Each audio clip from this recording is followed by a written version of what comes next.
so far, with Herceptin added to the regimen, we see very good safety with radiation as well as excellent efficacy. But we will need to watch to see with the new trial what happens. That apparently didn't agree with the old paradigm thinking. Is if you have a highly oxygenated tissue, radiation therapy in general is very more favorable. And in your VEGF, HER2, such a highly androgenic, unless you have an immature and capillary cell capillary in your tumor, otherwise you wouldn't expect the outcome what you're seeing. So we know that it is an immature vasculature. That data has been proven. The vasculature is not organized. The pericytes have not come in and formed around the endothelial cells. So it is a very vulnerable vasculature. So we think again that it may have optimal therapy result. I'm glad to hear, because in the people in the field of angiogenesis, sometimes they forgot some of the blood vessel form actually may not be even functional. I think that's the key to the mark.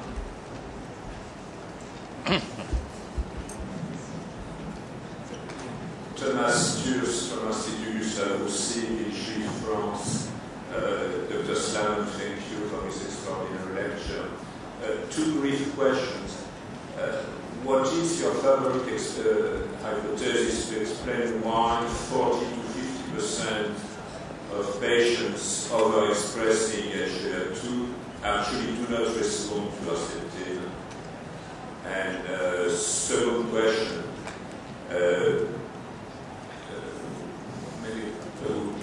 maybe we prefer to ask the first one. Well, how do you explain that some patients are not responding to Herceptin despite the fact that they are overexpressing? So we know that approximately, as you say, half of the patients who actually have the alteration do not respond to the targeted therapy. It is very clear that there must be other pathways that have been activated that have taken over the function of making the aggressive growth.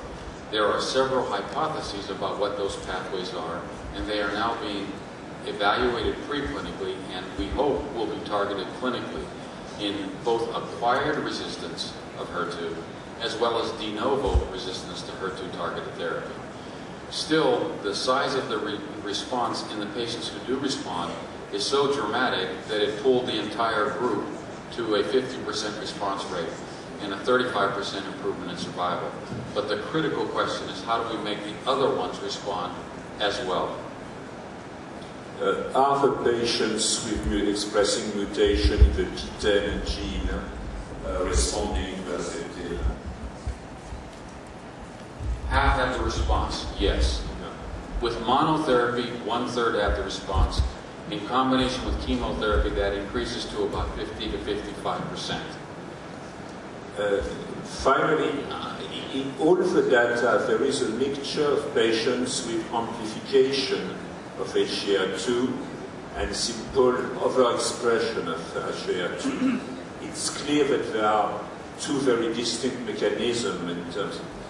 Do you see any difference in terms of therapeutic response between the two processes of overexpressing HER2, amplification and overexpression? You are absolutely correct that there are two different mechanisms, and you are also absolutely correct in the question that there is a dramatic difference in response. Women who have overexpression without amplification do not appear to respond, despite what some of our colleagues from the NSABP have said. We have looked at large cohorts. We see no evidence of response for HER2 non-amplified overexpression. The reason for that is the levels of overexpression that are achieved without amplification are perhaps 3-fold less than the levels of overexpression that are achieved with amplification.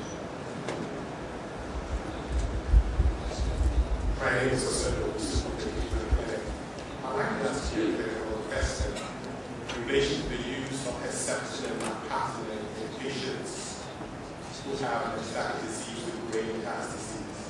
First, do you recommend it? And two, what are the relations? Is it synergistic, or are there pathways that interfere with the action of both when you use those two agents in a particular case? So this is a very important question, and you're correct. The difference in the approach of using Herceptin and lapatinib or Tiger together, both of those molecules attack the same receptor. The BET trial has two molecules that are attacking different pathways. The data preclinically indicate that when two anti-HER2 molecules are combined, the effect is better than we see with either alone. That is preclinical data that came from our laboratory, as well as investigators at GlaxoSmithKline. That has been taken to the clinic. The preliminary data because of those data is being tested in the Alpha trial, which is also a large global trial. 8,000 women who will receive Herceptin alone, lapatinib alone with chemotherapy, or the combination of the two with chemotherapy. So that is being tested. I'm Jan Laak from Norway. It was very impressive to hear your 25 years discovery journey. Very impressive. I have two questions. First regards the technique used to assess HER2 positivity. You mentioned the immunoscapsule and the FISH method. But of course, for worldwide standardization, this is very important. We have noticed in our laboratory that over the past 3 years, the percentage of HER2 3+ cases is constantly on the rise, which is of course not a real rise, but an computational error. Do you have a recommendation which test would be best for international standardization? I definitely have a recommendation, and I will tell you it is counter to the recommendation of the ASCO-CAP guidelines, which say that IHC, immunohistochemistry, should be used first with reflex testing.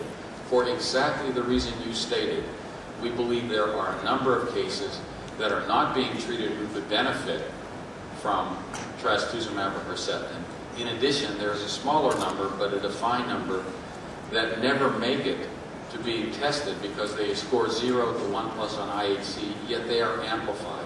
And because of fixation artifacts, their IHC score is artificially lowered. So we believe that FISH is the most appropriate method to use. It is slightly more expensive, clearly, than IHC. It is somewhat more difficult to perform, but it will correctly identify the patients who are most likely to benefit. I fully agree with you. The second question is that in one of the richest countries in the world where I live, the cold-hearted, cold-blooded policymakers in the National Health Service system state that Herceptin treatment is so expensive and that in fact it's only 3 or 4 months median extra survival. Should we spend money to these patients? I don't believe in this. I'm Dutch and we have a different attitude. But do you have a scientific argument that we can use to get these politicians away? Well, I think the data in terms of metastatic disease show the 3-month improvement, but there is a significant improvement in survival long term. The adjuvant data are even more dramatic, and I think that even in countries like the UK, where they are very aggressive about looking at cost effectiveness, there are committees that evaluate quality of life per year